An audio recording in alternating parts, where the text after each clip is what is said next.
علماء نے لکھا ہے کہ کچھ گناہوں کے بد اثرات عین موت کے وقت ظاہر ہوتے ہیں. ان میں سے ایک گناہ زنا کا گناہ ہے.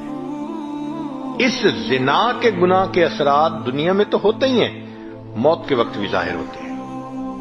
میں نے ایک مرتبہ حضرت مرشد عالم رحمۃ اللہ علیہ سے یہ بات پوچھی، حضرت میں چھوٹا بھی ہوں، کم علم بھی ہوں، نہ سمجھ بھی ہوں، تو مجھے کچھ باتیں نہیں سمجھ میں آتی، آپ اگر اجازت دیں تو میں آپ سے پوچھ لیا کروں.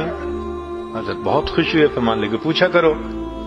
تو میں نے یہ سوال پوچھا کہ حضرت تلبیس ابلیس کتاب میں ایک واقعہ پڑھا ہے، ایک حافظ قرآن تھا جس نے کہ بد نظری کی، شہوت کی نظر کسی پر ڈالی، اور اس کی وجہ سے 20 سال کے بعد وہ قرآن پاک سے محروم ہو گیا، قرآن پاک سینے سے ہی نکل گیا.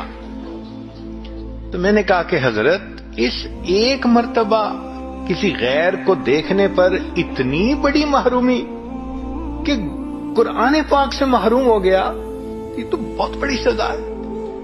تو حضرت نے فرمایا اصل میں یہ اللہ کی غیرت کا معاملہ ہے.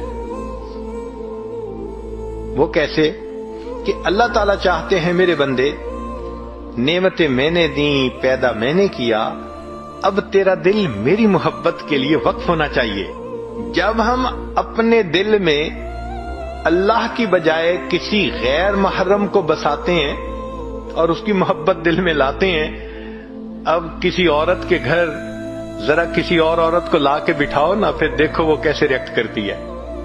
تو فرمایا یہ اللہ کی غیرت کا معاملہ ہے، اور اللہ کو جب غیرت آتی ہے پھر اللہ تعالیٰ کوئی بھی سزا دے سکتی ہے. تو اگر ایک مرتبہ کی بدنظری قرآن پاک سے محرومی کا سبب بن سکتی ہے، تو یہ جو آج اس کے ساتھ افیئر ہے، کل اس کے ساتھ ہے، پرسوں اس کے ساتھ ہے، میرا ٹائم نہیں گزرتا، میں تمہیں ہر وقت یاد کرتا ہوں، میسیجز چل رہے ہیں، ملاقاتیں ہو رہی ہیں، پھر اس کا نتیجہ کیا نکلتا ہے کہ انسان موت کے وقت ایمان سے محروم ہو جاتا ہے. علماء نے لکھا ہے زبان پہ فالج پڑ جاتا ہے، کلمہ پڑھنا بھی چاہے کلمہ نہیں پڑھ سکتا، اللہ توفیق چھین لیتے ہیں. تو اس لیے ایسے گناہوں سے توبہ کرنی فی الفور ضروری ہے.